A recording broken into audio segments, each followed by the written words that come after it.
and a warm welcome to today's listeners. Allow me to introduce myself as the host of today's episode. My name is Amanda Dounis. I'm the founder of the Positive Thinking Clinic located at Wallow Creek, Sydney.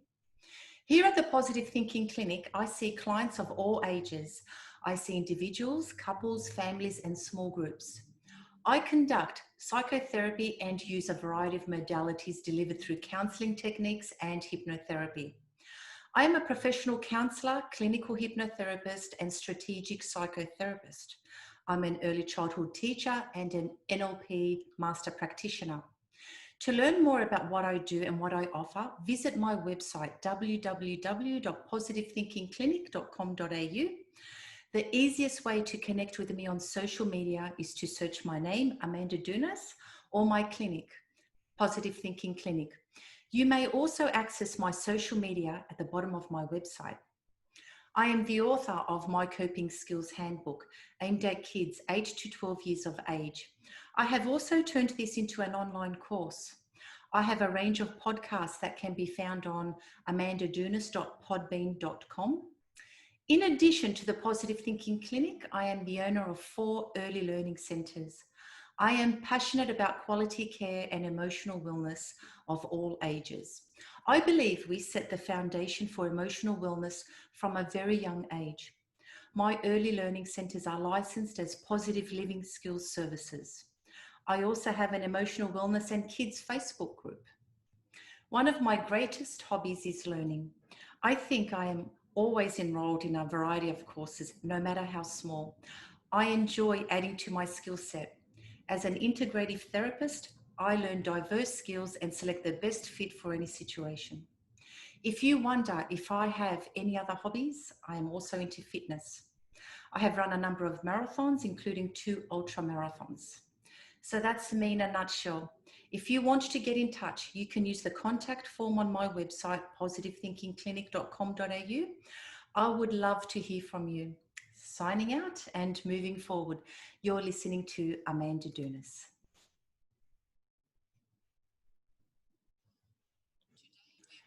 Today we welcome Kerry.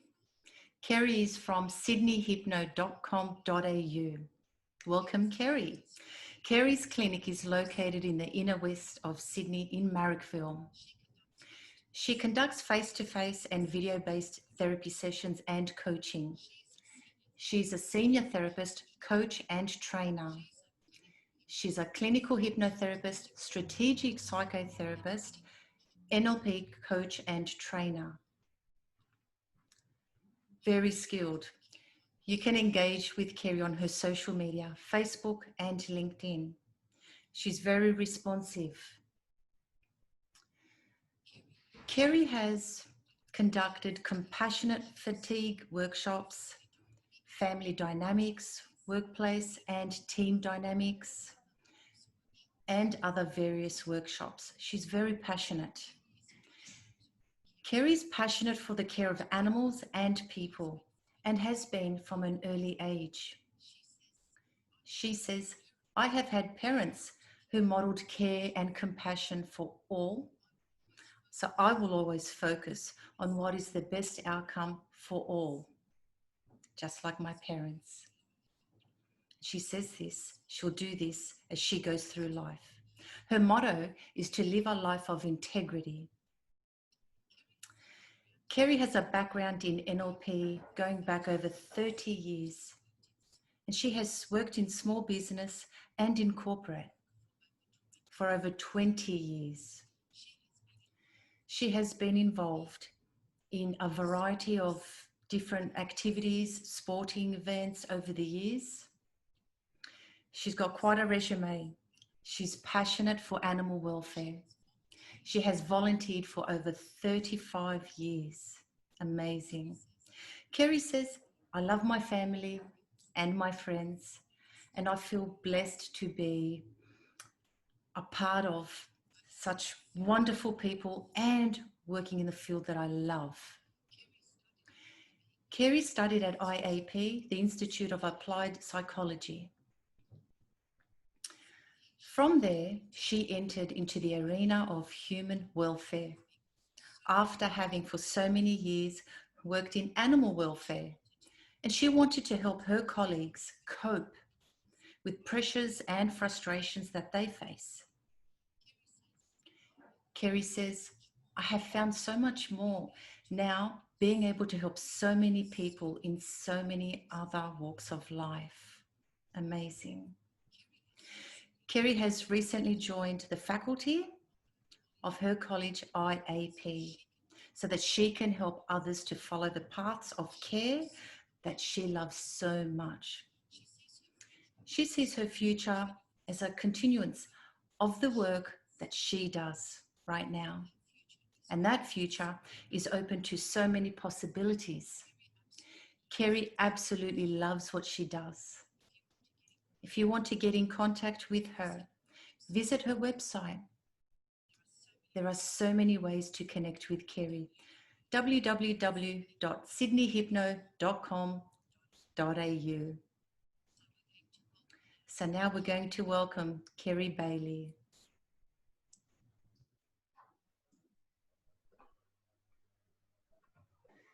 Welcome back, Kerry. It's really nice to see you again today. Lovely to see you too. Thanks for inviting me. You're very welcome. Last time we met up, we spoke about the drama cycle, and I think that was extremely important. We had a great conversation, it flowed, and I think it provided our listeners with some really useful information. So I was thinking today, and I'm sure you agree, because we touched on it, we said, well, let's dabble on and have a conversation about hypnosis, a little bit of NLP, a little bit of psychotherapy, and see where the conversation leads us. I'm up for it. Okay, so let's be creative, and let's be creative in the way that we wonder what our listeners will be looking for, what it is you think that they're going to want to learn from our conversation today. Okay. I'm going to suggest one of the things that I actually have pre-planned, because like I said to you earlier on, sometimes I have clients coming in saying to me, can you just tell me a little bit about what NLP is? And so even I myself, I didn't know much about NLP until I actually had to become trained in the field. And whilst we can explain what it is, we also need to show our clients or interested individuals how it can actually be useful, because it's used for change. Yeah. So when people ask me that, I often will use a kind of a one-sentence answer. Whatever you tell your brain over and over, your brain believes. So this is why things like advertising and marketing work, and it's the reason why when you say things to yourself that aren't helpful or that don't serve you, you know, it really does actually start to become part of your brain's way of thinking. So it's important to understand and know that whatever you say and the way that you say it is actually going to be taken in by your brain, and it will start to operate under those premises, you know, that premise. It's what you actually become in the end, isn't it? Exactly. Yeah. And it's really interesting to know that the brain actually works with and stores information based on how you work with it. So people just think of it as, oh yeah, I think, and that's the way that I do things. But you can actually work with the way that you think and the manner that you think and what you think, so you get better outcomes. Yes, and in NLP terms, we use our model of the world. So basically someone can come in and what they describe to you is their model of the world, and we shift them over to the new model of the world, because their current model of their world as they live it, they are associated in this state. So we need to cross that bridge with our clients and present them with their desired brand new model of the world. And how we do this comes with extreme technique, doesn't it? We use hypnosis to deliver this. Some counseling techniques. Yeah, and also obviously the way that we help people to view things and how they get perspective from things and how they look at things, whether they're more objective, being able to move away from something so they become more able to see it strategically. It's often interesting to think that the way the brain accesses information or creates information or goes and finds information you can kind of see it by the way the eyes work. So we all know that, you know, when we're thinking about something, we might go, oh, yeah, what was that again? And your eyes look up towards the, you know, that area. And so that's you going, oh, what is that? And then when you're like, oh, yeah, maybe I'd like to do that. And you become more creative. So your eyes tend to go into another direction. And something that I found really great for people who have anxiety or they go into some kind of depressive state or something is to let them know that to not allow their eyes to go down is a really appropriate thing, to actually go above the horizon, because it's very difficult to access extreme depths of sadness when you're not looking down. So being able to help people to look above the horizon and to access information above that line is really, really effective. It's funny. I often say to people, you know, when somebody says chin up, what happens? When somebody says chin up, it's like your eyes have to actually rise. So a lot of these little terms that people use in general, even though they seem a bit glib, they've actually got some content in them that's about, you know, that's valuable. Funny you say that, and it's so true. I was doing a session with our child online the other day. Now, this child was having flashbacks of a very recent car accident that he was in. And he was saying to me that, well, when I was asking him about his model, his eyes were going where he was retrieving imagery. And every time that, and it's so beautiful on the screen because you are face to face.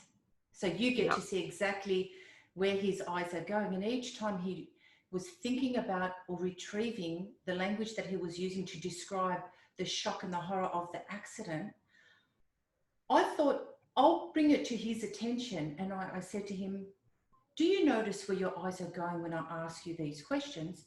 And he worked that out, and it was the same answer that I had. So then I said to him, how about now, when your eyes go there and search for those images, have a play, put your eyes on the other side or somewhere else and see what you retrieve. And his mother was there, obviously listening to the session, and she found that very educational. Of course, I produced some more psycho ed on eyes direction and where they go and what they mean and what's cognitive and what's imagery and what you hear and etc. and thinking and feeling. And so for the next few days, that's what they practiced. When it was manifesting in him, he would redirect his eyes somewhere else, and that just produced a change of state. And that in itself was effective for him. I was really glad to have had that experience so short before our session here so that I can retrieve that. Yeah. So it's interesting, isn't it, that, you know, Neurolinguistic Programming, NLP, it kind of says what it does to some extent. So when you change the way your neural paths work, you know, and linguistically assist yourself to do that through knowledge and cognitive, you know, pathways, it actually can help you to change the programming that you've created for your brain. So people who say things to themselves where they're negative, they might say, oh, I'm stupid, or, you know, I did something silly. They're actually, you know, embedding that as a thought process. So they actually train their brain to go, oh, yeah, that's what I am, when they're actually not. You know, we're all human. We all make, you know, mistakes and things like that. That doesn't actually make anybody stupid.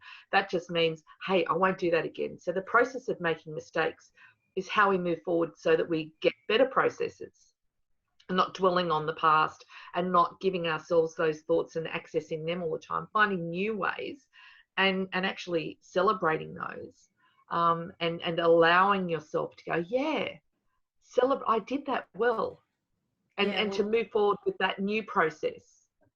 Well, like you said, mistakes, or another term, or let's speak NLP terms, failure is feedback. That's it. Exactly. Failure is feedback. And I'll just give another example.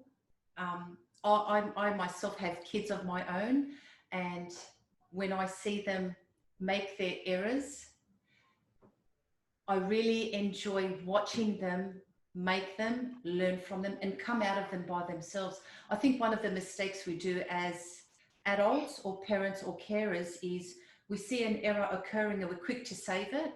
And the disadvantage there is that individual doesn't get to learn how to come out of that. That's right. And building resilience is so important. So when somebody actually has something that happens and then they look at it and they can observe it and they can go, okay, well, I see what happened there, not going, oh, it was me. It's like, okay, what happened? What was the behavioral thing that happened? What was the, scenario? And being able to be that, observer that we often speak about, being able to observe it without taking it personally, because we all make mistakes. So when you don't take a mistake that you make personally, you can analyze it, go, okay, I see what I did there. I know what not to do next time, and move forward with that knowledge and allow yourself to go, it's okay. I'll do better. I can do this. And just letting that new process, that new thought happen, because we all go through those phases. And we've spoken about it before, the unconscious incompetence, conscious competence. And conscious competence, and then we get to the unconscious competence. Sometimes we have to go between, those different phases a few times before we really get to the really high level, effective, strategic, competence. And being in that place where you're in a trance where you're doing things well, where things just flow. And one of my favorite questions that I tend to ask always after someone has produced something of a failure or an unsuccess story or mishap or something that didn't go their way, I like to say, and what did you learn from that? What good came out of that? Because the whole point, especially with NLP or Neurolinguistic Programming, is let's shift. We can acknowledge what state we arrived at. However, it doesn't end there. And if it ends there for an individual, that's when we know, okay, they got stuck. Our job is to move them or to teach them to move themselves, and always say, okay, came to a dead end. What's coming out of this? And we're people too. I've come to so many dead ends. And we're allowed to speak about ourselves when it's in a therapeutic fashion and if it's for a teachable moment. And when I have teachable moments, I teach them. I've made plenty of mistakes, and gee, have I learned wonderful things from them. Well, I mean, at the end of the day, that's why people become successful. There was, I can't think of exactly who it was who said, but essentially you just keep going and you find the new way, and then you find, the practice, and then you find the methodology, and then you might make a mistake. So then you go back and go, okay, well, I know where that went wrong, and I'll start something else. I mean, no one invented the wheel in one day. No one invented the light globe in one day. All these things that we think of, we're like, oh yeah, it's just there. Somebody went through a process of making a lot of mistakes before people actually started making the thing that works now. And even now things get modified and improved. Always updated. Yeah. And speaking of modified and improved, another way that's useful for our listeners to see how we use NLP in therapy is, I like to use metaphor, because metaphors are extremely powerful for the unconscious mind. And I say it in these terms, or somewhat creative in this fashion. We are the authors of our own stories. We can write our story. We have a number of chapters, which I like to call adventures, because I'm very specific with our language that we're using. And we can at all times and anytime we like edit our book. So the way we come in, or a client comes in and tells their version, it's their model of their world, yes, but they're not coming here to sit in that world.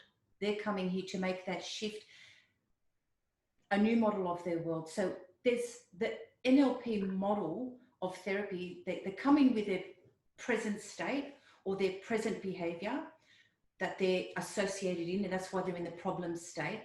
And then they let us know or work out with us their desired state or behavior, and that's where we have to dissociate them so they can move. Then we follow a number of different techniques, and it's an abundance of creative techniques that we use.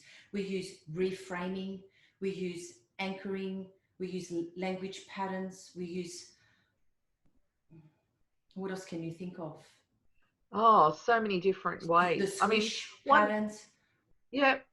Eye scramble, distancing, all of these different things that you can actually model. So it's interesting. Yeah, exactly. So the thing is, it's all dependent on what works for the particular client. So clients come to us because effectively they're stuck.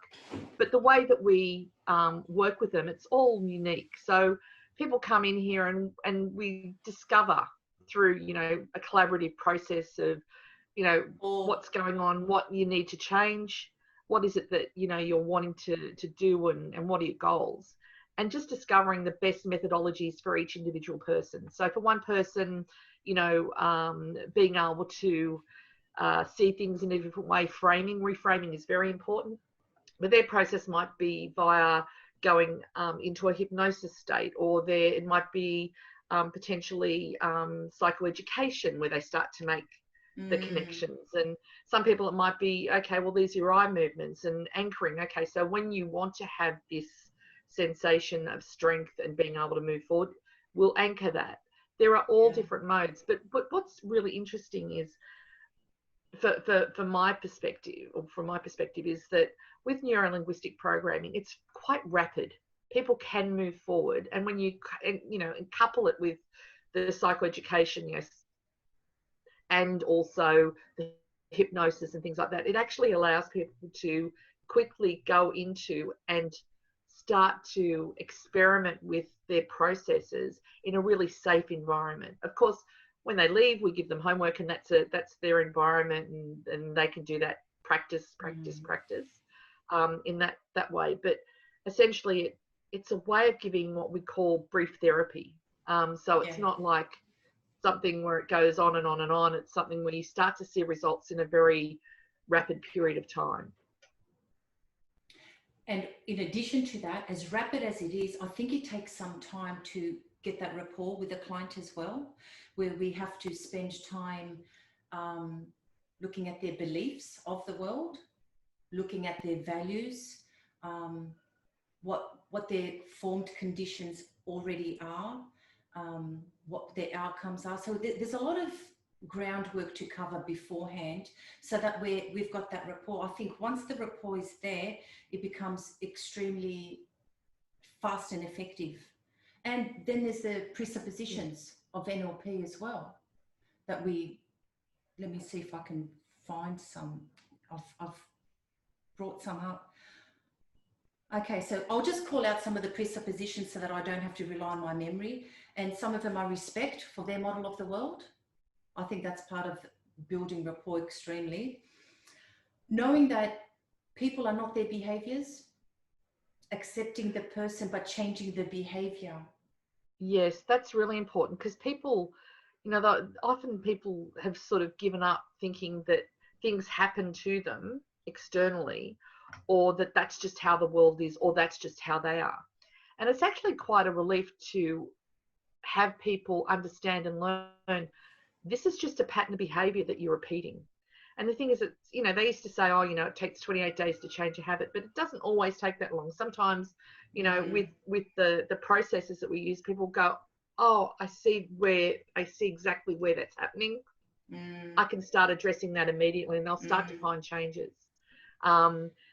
Because it is actually a rapid way of accessing information, understanding your patterns, getting reframing, and knowing what it is that's getting you stuck. It's not so much that you don't know what you want to do. You know what you want to do. It's just those steps that take you, those first steps that take you to where you want to be. And that's our process, is to go, okay, here are some really great ways of getting these steps together right now in this forum that we're in right now, and that you can practice when you leave.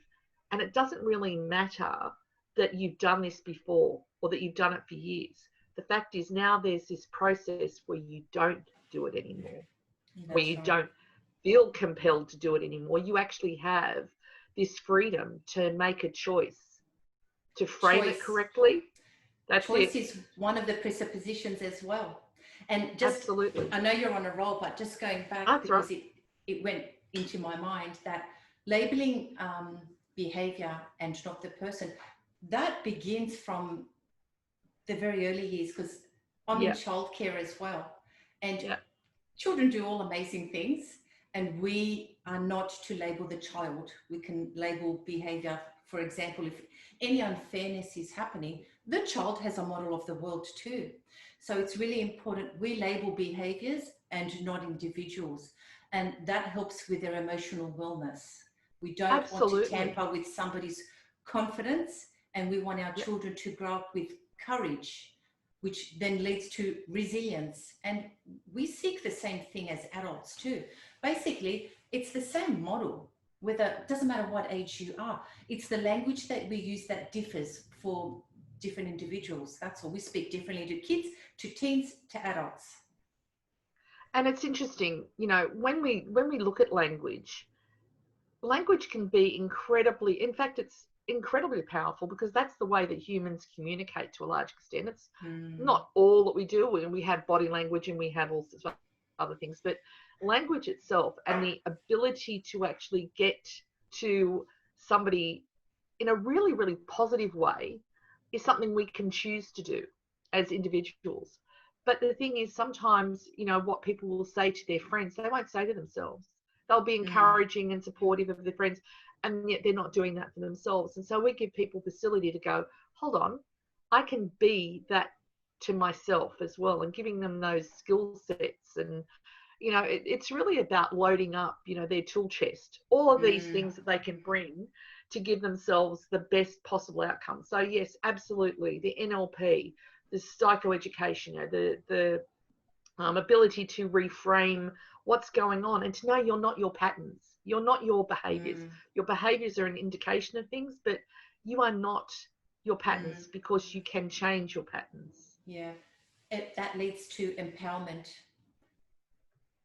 It's nice to see our clients leave feeling empowered, because they accept instead of resist where possible, and they now know that they are in charge.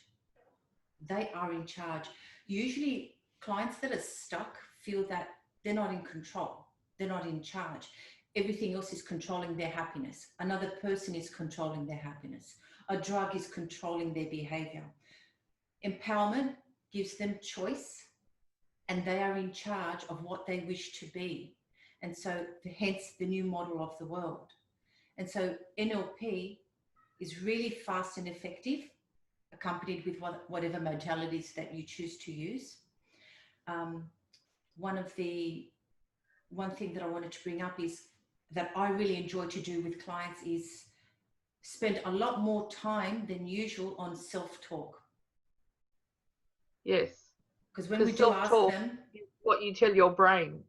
So the language that people choose to use, and the way, and even the tone that they use with themselves, the unconscious mind so believes important. It. Absolutely. And it's sort of like the old you know, thing. I'll use an example. If you invite somebody somewhere and they say, oh yeah, I'll try, you know they're probably not going to turn up, because the language of try is, yeah, nah. So when you say to yourself, I'm trying to stop smoking, I'm trying to do this, I'm trying to do that, it's not really a very powerful way of giving yourself a process for moving forward. So removing the try and saying, I am, I do, is extremely powerful. And I choose. And and I choose. Absolutely. Absolutely. So that actually, the language that you use can also reframe the behaviors and the way that you view them and the way that you choose to change them. So all of those things, they're so important. And you know, it's funny. I have people who've come in with their eyes downcast. You know, they have these different things. I hear their self-talk. I hear them talk about different things that they're doing in patterns, and they're so relieved to sort of go, hold on, you've said I'm not my pattern. And then you prove to them through just doing some demonstration, just a short one, where they might go from feeling at, you know, 8 out of 10, not feeling, you know, in a good state of mind. And then you do a thing where you take their eyesight up, you just basically give them some of the skill sets. And all of a sudden they're now reporting, okay, well, that's really only affecting me a 2 out of 10.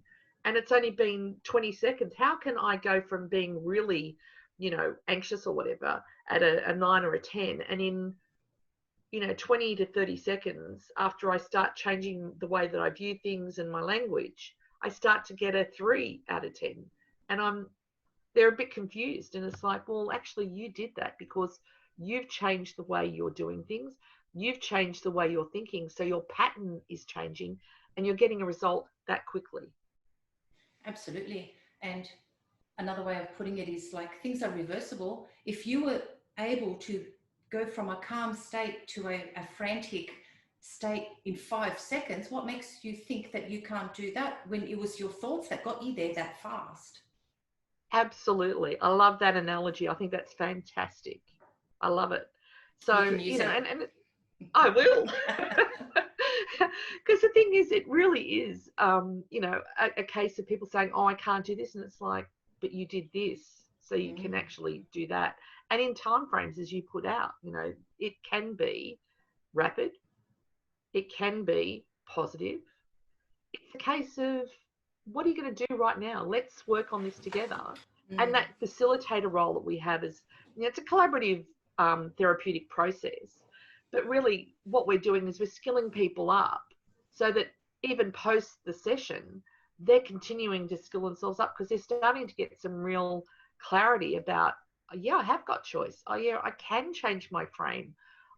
I can look up. I can do these things. And they start to practice it. And one of my favorite questions in the next session is, so what have you noticed that's different that you've enjoyed? And they'll go, oh, this or that, or, I noticed this. And it's like, yeah, you're actually now changed your focus. So you're noticing the things that are powerful and strong for you and that are actually serving you, and not noticing the things that are dragging you down. And that's a beautiful way of them changing. And they're becoming more self-aware. Don't you notice that session after session, there's more, they can give more input about what they notice about themselves. Quite often when at the very early stages and they tell me how they're feeling, they can very well recall how they're feeling. And so when I ask, and what were you thinking at that time? They have no recollection because they didn't pay attention, or because the unconscious mind was overstimulated, or the conscious mind was overstimulated, or overwhelm was happening. But too noisy or overwhelmed. And so that's one of the tasking. So now when you get that feeling and you don't know where it's come from, because that brings a dead end to session, take this paper home and now you record. When you feel that or you experience that mood, can you write down what you're thinking? Because thoughts, feelings, behaviors, it's one nice triangle. It's interesting. Yeah. A lot of people, and this is psychoeducation and it's all NLP and everything else as well. But it's interesting when you sort of say to people, but your feelings aren't really evidence. Look for external evidence of things. I've had people say, oh, I'm not attractive. And it's like, but there are people that you're in relationship with, you're married and, oh, my husband says that I'm beautiful, but I don't feel like it. It's like, you might not feel like it, but that's not evidence. Evidence is when somebody says to you, oh, I'm so glad you're here. You look great. All of these they're external evidence. Don't look internally. They discount them. They discount them. Yeah, exactly. And that's the evidence you need to sort of start to become aware of and focus on. Is, there is more to what is evidence than what I think about it or how I feel about it. Kerry, I think it'd be really great to get together again and speak about cognitive distortions. Absolutely. I think that's a great topic for any person, any age. We can redirect it just to the adults, of course, but really it happens with children as well. And I think that's a topic that should be discussed on its own. Maybe we'll get together another time and do that. Absolutely. But before we get off, how important and beautiful is the power of visualization? Yeah, imagination can really take people to a completely different place, just transport them out of where they thought they were into where they can be. And the way I like to play with that, to convince them that that's a really promising pathway, is I say to them, well, it was your imagination that made you create all these negative mental movies in the first place, or it was the imagination that extracted what you watched in that movie or what you experienced in the schoolyard 20 years ago, or whatever you interpret. It's your Yes. imagination that's done Isn't it that in the first amazing? place. Isn't it amazing? There are people who are operating today as adults based on something somebody said in a classroom to them when they were in third grade, you know, which bears no relation to the person they are now, but they're still carrying that with them. The belief, and created a belief. It created a belief, exactly. And it's really, I love it when people leave those inappropriate beliefs in the past where they belong. You know, it's sort of like that wasn't true at the time, and it certainly isn't true now. And so why are you listening to that and giving it airtime? Why not focus on that? Focus on what works for you and put that in the past. And Absolutely. People are like, oh, so relieved. They have the permission. One nice technique that I like to use, and I think it's powerful language that the clients really enjoy, is it's okay to have had the past. It's okay to respect absolutely every event that's on your timeline. That's not the problem. That's finished. The problem is your relationship that you're having to them. So something that's happened, you have a relationship with that until you decide right now to let go of that relationship, whether it's through a forgiveness or whatever it is that's going to be suitable for the client, or, you know, I don't know, some way to untie. We use a metaphor possibly, but somehow to cut the relationship to what the problem is, because like we've been taught, the past is no place to live. So why are we carrying it with us? Absolutely. But I believe in really respecting everything that's happened. That's your story. We can change using guidance from NLP, hypnotherapy, strategic psychotherapy, how we tell our story, and repeat that and repeat that and repeat that, because we've repeated the old story enough.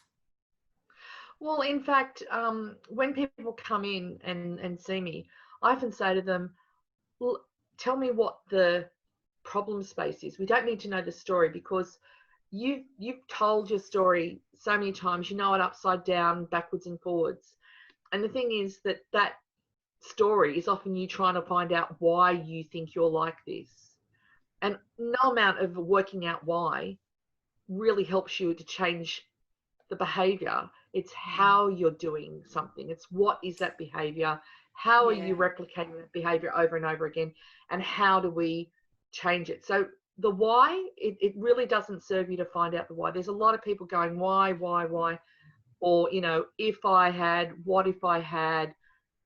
Now's the time to know that past, that story, while it has some validity to some extent, it's something you have that's a foundational thing. It's not who you are. It's the patterns that you're repeating from that story and the past that's holding you stuck in that area. But being able to turn around and go, I can change these patterns. It's something that not only has it been done, but I can demonstrate to myself right now. I can change a little bit, and I can do a lot more. Absolutely. It gives people freedom. That's what I love. It's like people felt stuck, and then they come out.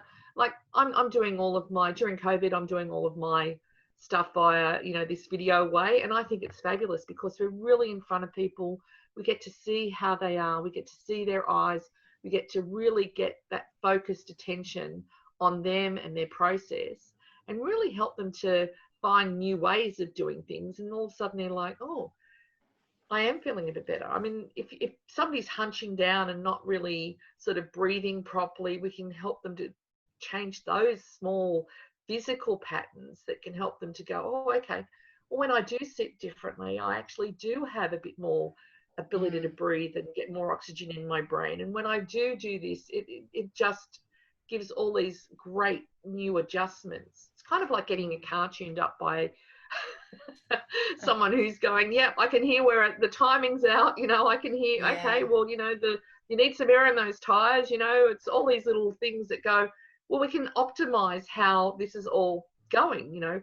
If you're not getting the right mileage and you're ending up in the wrong place, well, we need to make sure your GPS is, you know, got your location, and you've got tire and air in your tires, you've got petrol in the tank, and that your battery's going to start the engine in the first place. So it's all about, look, let's do a check. Let's see how we modify things, and let's get that tuned and getting it really fine tuned. And that's where my coaching clients come in for a bit of I just need a little bit of help with this, and go, yep, right, we already know what didn't work, we know what works, and let's just work on something that also needs a tweak. And you're like, yeah, I get it. I really get it. And that's the beauty of this work. We get to work with people and see such great change, positive change. So rewarding. It's really life affirming. Yeah, absolutely. And so I'm really, really grateful that you got on today so we can do another great video. Me too. Thank you. So for anybody that wants any more information, you can get in contact with Kerry Bailey at www.sydneyhypno.com.au, or me, Amanda Dounis, at positive-thinking-clinic.com.au. So Kerry, I guess we'll see each other again on our next episode, and I think we will speak about cognitive distortions. That's a great topic. I think so. All right, good. All right, I'll see you later. Thank you. Bye, everybody.